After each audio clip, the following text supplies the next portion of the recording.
Sejam todos bem-vindos ao canal Eletrotelecom. No vídeo de hoje vamos falar sobre componentes eletrônicos. Quais são os componentes básicos que você pode encontrar numa placa eletrônica, qual é a sua definição, constituição, princípio de funcionamento, algumas vantagens, algumas desvantagens e, por fim, algumas aplicações. Bom, primeiro nós temos que saber o que são componentes eletrônicos. Componentes eletrônicos são o básico aqui do circuito eletrônico, isso está muito mais que claro. Estes são usados para controlar o fluxo de eletrões e realizar certas tarefas específicas, como por exemplo a amplificação, a retificação, filtragem e muito mais. A amplificação, vamos ver aqui que tipo de componente faz este tipo de tarefa. Também vamos ver que tipo de componente faz essa tarefa que é da retificação. E por fim também veremos que tipo de componente faz a tarefa de filtragem. Bom, a seguir nós vamos ter que definir mais um outro componente. Esse outro componente é o capacitor. Eu acredito que o capacitor é também um dos componentes que não falha em nenhuma das placas. Mas o que é um capacitor? Essa é a pergunta. Um capacitor é um dispositivo que armazena energia em forma de campo elétrico, ou podemos ser mais específicos, em forma de um campo eletrostático. Quanto à construção deste componente, nós temos duas placas separadas por uma certa distância, e nesta distância nós temos um material que é chamado de elétrico que separa as duas placas. Com isso, o dielétrico é que vai definir o tipo de capacitor. Primeiro, como é que é medida a capacitância? A capacitância é medida em farads. O princípio de funcionamento é bem simples. O capacitor, quando ele é ligado a uma bateria, o capacitor começa a carregar, e quando o capacitor está carregado, ele só fica carregado no momento em que a sua tensão que ele armazenou é igual à tensão que ele está a receber. Mas há caso, por exemplo, que o capacitor possui uma capacitância e uma tensão inferior à da VCC. Significa que ele vai carregar mais rápido, porque a VCC tem uma tensão maior que a tensão de armazenamento do capacitor. Então, ele basicamente é um dispositivo que armazena energia em forma de campo elétrico. E a forma de armazenar, ele quando é conectado ao VCC, ele começa a carregar.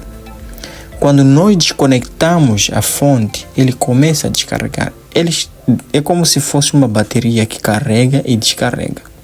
Quanto a algumas vantagens, aqui nós podemos citar algumas vantagens dos capacitores. Primeiro, que nós podemos afirmar que o capacitor, nós estamos a dizer que armazena energia em forma de campo elétrico. Este componente ele é usado como filtro de ruído em circuitos eletrônicos. Podemos citar algumas desvantagens. Algumas desvantagens, vamos começar com que é o vazamento de corrente ao longo do tempo. E a outra desvantagem nós podemos citar que é o tamanho físico maior. Uma das desvantagens é que o tamanho físico aumenta com a capacitância. Há uma proporcionalidade. Quanto maior for a capacitância, maior será o seu tamanho. Isso é uma desvantagem. Por quê? Porque é difícil nós integrarmos este tipo de componente em circuitos integrados, por exemplo. Uma situação em que queremos uma placa que não ocupe muito espaço, que seja uma placa leve, e usar capacitor acaba sendo um grande desafio, visto que se tu desejas ter uma capacitância maior, tem que saber que terás que usar um capacitor maior. Podemos citar agora algumas aplicações. O uso dos capacitores como filtros em fonte de alimentação. Abre qualquer dispositivo. Observa a entrada da tensão elétrica. Na entrada da tensão elétrica, vais perceber que tens ali capacitores. Esses capacitores são usados como filtros para poderem filtrar ruído. Esse ruído ele pode aparecer de várias formas, em forma de frequência e tudo mais. Então há certos dispositivos que não podem operar a uma certa frequência. E que componente nós temos que usar? Nós temos que usar filtros para poder rejeitar aquela faixa de frequência que nós não desejamos.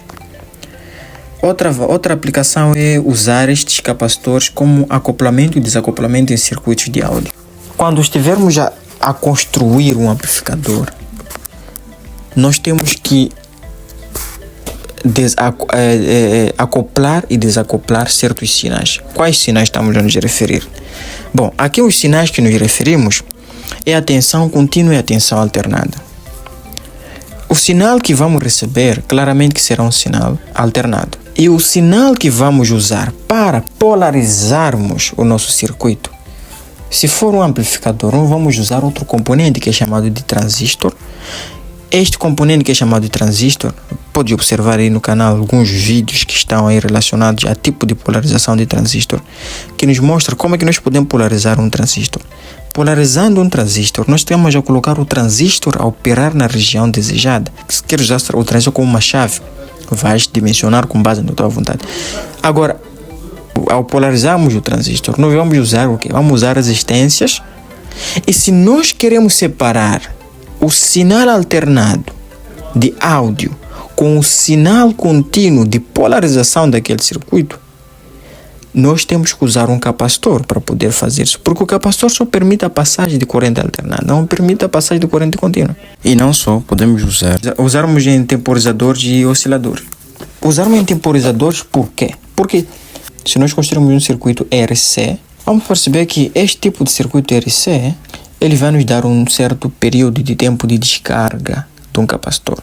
O capacitor, ele carrega. Ao carregar e ao descarregar, ele leva um determinado tempo.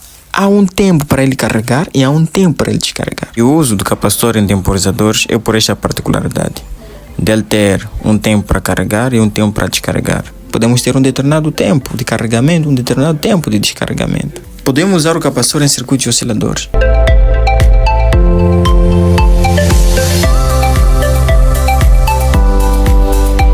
Salvo se formos a falar de osciladores a cristal. Mas os osciladores sempre vais encontrar um capacitor. E para altas frequências, vais ver que o tipo de capacitor vai variar. Na família dos capacitores, nós temos algumas classificações. Tem categorias de tipo de capacitor. Capacitores que operam a certas frequências.